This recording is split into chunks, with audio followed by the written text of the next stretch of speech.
Labas vakaras, čia aktualių pokalbių laida Karštas vakaras.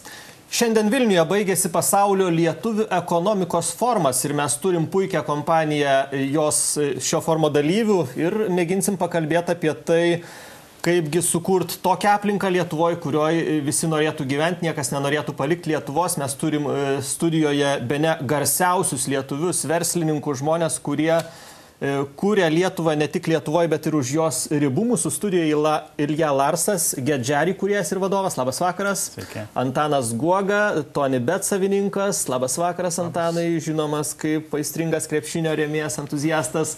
Su mumis taip pat Milda Dargužaitė, ūkio ministro patarėja, taip pat anksčiau dirbusi Amerikos banke Goldman Sachs. Labas vakaras. Labas vakaras. Ir su mumis taip pat Kęstas Pikūnas, Pasaulio lietuvių jaunimo sąjungos pirmininkas. Labas vakaras. Sveiki. Tai gal pirmiausia nuo damos pradėkim. Vis dėlto jūs visai dar neseniai dirbot žinomam Amerikos investiciniam banke Goldman Sachs ir grįžot į Lietuvą. Metėt darbą gerą ten ir pradėjo dirbti ūkio ministerijoje, tarnautojo patarėjo ministro. Kas čia jums atsitiko? Kodėl tai pasielgėt? Aš Amerikoje jau pragyvenau 17 metų ir Goldman Sachs'e pradirbau 7 metus. Ir atėjo toksai metas, kai paprasčiausiai norisi kažką tai prasmingesnio padaryti. Tai va jau per praeitus metus galvojau, kaip savo karjerą truputėlį pakeisti. Ir tada kilo idėja, kad gal galima grįžti į Lietuvą ir kažką tai čionais prasmingo nuveikti. O kaip tą prasmę jūs suprantat, Milda?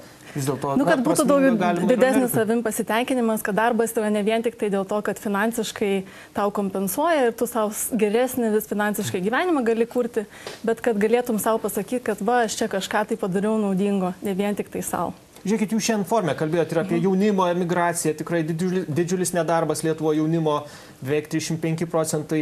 Ilja, jūsų požiūriu, ko reikia, kad jauniems žmonėms blizgėtų akis nuo gyvenimo Lietuvoje ir jie nenorėtų palikti šitos šalies? Iš tikrųjų reikėtų pastatyti labai gražią šalį, kad čia pačiam norėtųsi likti ir pasakysiu, kad prielaidos tam yra iš tikrųjų visos. Nes tikrai su manim sutiks tie, kurie yra paragavę gyvenimo ne Lietuvoje, kad pagal gyvenimo kokybę Lietuvoje, Vilnius, Kaunas, šie miestai iš tikrųjų labai stipriai lenkia netgi tokius didmiesčius kaip Londonas. Aš nežinau, kai kurie iš jūsų yra ragavę 2 valandos 6 rytą atsikėlę važiuoti į Londono centrą tiek pat atgal ir iš tikrųjų nematant visiškai to kito gyvenimo. Lietuva turi daug pranašumų.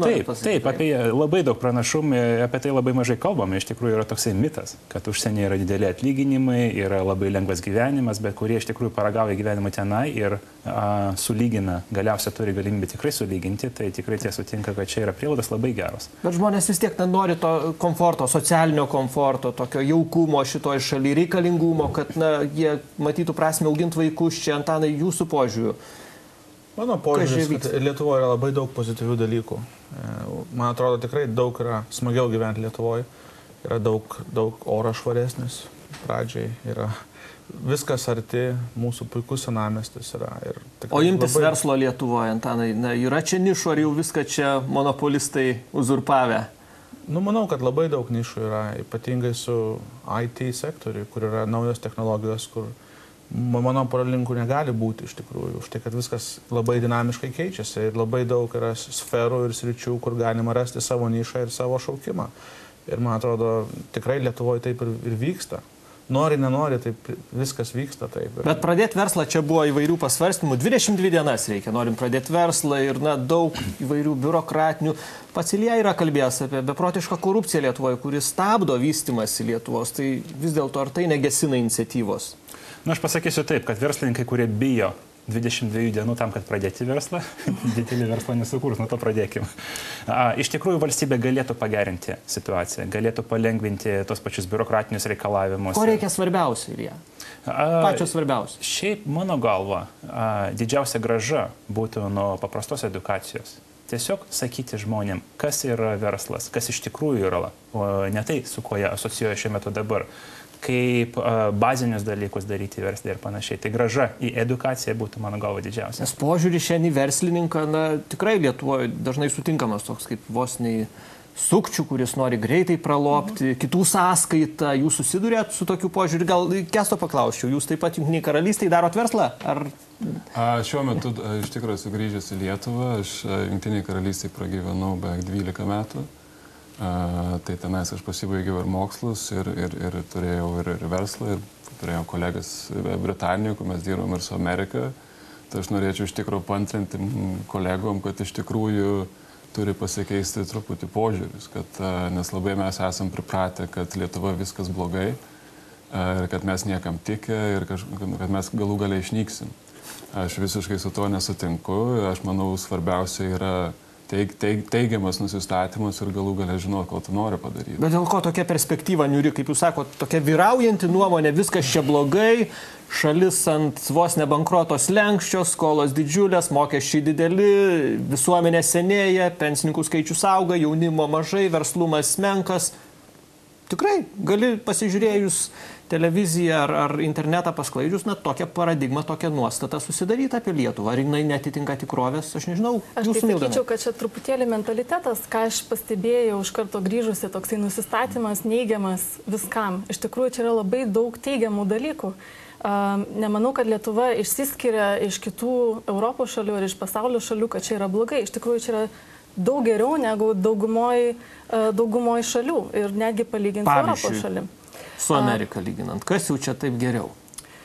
Su Amerika lyginant, tai yra galima surasti labai daug dalykų. Tai pavyzdžiui, švietimas, kad jis yra prieinamas žmonėms. Galima diskutuoti, kad tas švietimas gal reikia reformuoti jį ir keisti, bet tas, kad jis yra prieinamas visam, tas jau yra tikrai geriau negu Amerikoje, man atrodo. Iš kitos pusės, tai Lietuvoje tas verslumas yra skatinamas. Žmonės šiandien pripratę visą laiką tik tai skūstis ir neigiamai į viską atsiliepti. O iš tikrųjų tai problemos visą laiką yra išsprendžiamos. Jeigu verslui kurtis problema yra, kad per daug laiko tą reikia daryti, tą galima pakeisti. Gal ir sunku tą padaryti, bet tą galima padaryti. Tai vietoj to, kad skūstis iš tokių visų per tokias krizes žmonės kaip tik gali tada paklausti savo, ką mes galim padaryti, kad būtų geriau. Ir man atrodo, kad vyriausybė tikrai to imas ir tą daro. Čia jums Delfi, štai klausimas visiems laidos dalyviams. Žiūrovė mūsų siunčia. Jeigu jūs turėtumėt vaikų, tai kokia užsienio kalba juos mokytumėt, kad mokėtų, kokią kalbą, kokią specialybę patartumėt studijuoti, kaip patartumėt jauniem tėvam, projektuoti savo vaikų švietimą, ugdymą, kas yra svarbiausia šiuolaikiniam žmogui, kuris su tuo kaitos tempu galėtų susidoroti. Lija, jūsų visų samprotavimai. Būčiau pesimistas, pasakyčiau kinų. Būčiau optimistas gal prancūzų, bet būdamas realistų pasakysiu anglų. Tai jau nusistovėjusi pasaulio standartinė kalba. Visi pasaulio kampeliai šneka anglų kalba ir be anglų kalbos žinojimo, manau, visi sutiks tarptautinę karjerą padaryti, tiesiog fiziškai negali. Bet jūs vis tiek priimat į darbą žmonės, kurie kūria aukštą pridėtinę vertę jūsų verslams. Į ką jūs labiausiai orientuojatės, Antanai? Kaip jūs žiūrit į darbuotojų, žmogų naują? Žmogus turi turėti norą, turi turėti ugnelę širdį, kažką pasiekti. Tai yra labai svarbu. Jeigu žmogus yra jau nusivylęs viskuo, tai tokių žmonių tikrai nereikia. Pas mane nors. Ir yra daug pozityvių žmonių, daug žmonių su daug energija, idėjų. Ne visos idėjos yra geros. Bet jų turėti ir noras tai yra pirmas dalykas, ko reikia. O ko labiausiai trūksta tam jaunimėliui, kuris ateina štai, sako, aš noriu darbo, priimkit mane, baigiau mokslus. Problema ne tame, kad sako, aš noriu darbo. Problema tame, kad sako, kad aš noriu didelio atlyginimo, 10 000 ir rytoj. Susidurėt ir su tokiais. Taip, tai iš tikrųjų... O ką Antanas sakė, norėt yra gerai? Norėt yra gerai, bet tai nereiškia, kad priimsi darbą, teisingai. Tai reikia turkiausiai susitaikyti su to, kad neįdėjus pastangų, gerovės nebus. Nes iš pradžių tu turi sukurti gerovę ir toliau atsiimti tos vaisius, ar ne? Be abejo. Tu turim visi kartu dirbti ir dalintis tuo pelnu. Ir reikia, kad ir suprastų ypatingai versle, kad visi, kas padeda ir su savim dalyvauja, kad suprastų, kad reikia uždirbti. Tu negali mokėti didelių atlyginimų, jeigu nėra iš ko jų mokėti. Ypatingai kaip naujiem verslininkam jaunimui būtų gana paprasta įkurti įmonę, bet reikia rasti partnerių, kurie kartu savo atliktų pareigas ir ne už didelį atlyginimą pradžiai, o po to dalintis. Ir reikia mokėti mums dalintis tą pelną, kai uždirbam visi kartu. Bet mesgi ginčijamės čia vos ne kas vakarą, tai kas čia kaltas, kodėl Lietuvoje ten ar našumas mažas, kodėl neuždirbam tiek, kiek Danijoje, Anglijoje, ar čia mokesčiai dideli, ar biurokratijos per daug, jūsų požiūriu. Tai ką čia dėl to kaltinti, kad neuždirbam tiek, kiek anglai, amerikiečiai, britai? Man rodos, reikia prisiminti, nuo ko mes pradėjome ir kad valstybė yra gana jauna ir nereikia tikėtis, kad per vieną dieną mes galėsim susilyginti su labiausiai išsivyščiomis šalim pasaulyje, bet mes einame link to ir man rodos, einame gal kartais greičiau, kartais lėčiau, bet tikrai to siekiame. Ir nereikia tikėtis, kad tas atsitiks labai greitai. Taip. Aš tai manau irgi, labai sutinku su kas buvo pasakyta. Mes ir diskutavom šiandien iš tikro Kaune per jaunimo dieną, kad kaip mes galim visą tą pagerinti, kaip viską padaryti. Ir yra toksai gana, aš nežinau kodėl, iš tikro nusistovėjus tokia nuomonė, kad kodėl jis nedaro to, ar kažkas tai blogai ir visa kita. Tai visų pirma reikia visą laiką pradėti nuo savęs. Ir tai, kada pradedi nuo savęs, per save perlipti yra labai sunku. Ir galų gale sunkiausia, nes tas turi daug dirbti. Turi rodyti galų galę ir savo, ir kitiems, kad tie dalykai, kurių tu nori, jie yra pasiekimi. Bet viskas ateina per sunkų darbą. Tai ten dabar žmonės, lietuviai yra laisvi, jie gali keliauti po visą pasaulį. Ir yra dar toksai, kad išvažiuosiu į Angliją ar išvažiuosiu į Ameriką ir man tenais visi kažkas tai atneš ant lėkštės man algą. Taip nėra ir aš pažįstu tikrai labai daug žmonių, šimtais, kurie yra tikrai nusivylę, dirba tokius darbus, kurių jie tikrai nedirbtų Lietuvoje, manau. Ir dirba tikrai už nieką. Bet draugams sako, aš gyvenu Londone. Man teko skaityti tekstą, interviu jūsų, jūs sakot, kad trūksta tokio rizikos, kūrybingumo, jaunimui labai. Ir mes truputį kalbėjome apie švietimo sistemą. Ar ji transliuoja tas vertybės? Eit, rizikuot, suklyst, bandyt, galbūt suklyst, bet paskui pasitaisyti, nes mes švietimo sistemoje turim problemą, kad didelė dalimi remiasi tokiu automatiniu atkartojimu. Išmok, ką tau pasakė, pakartot gražiai ir tu gausi gerą balą.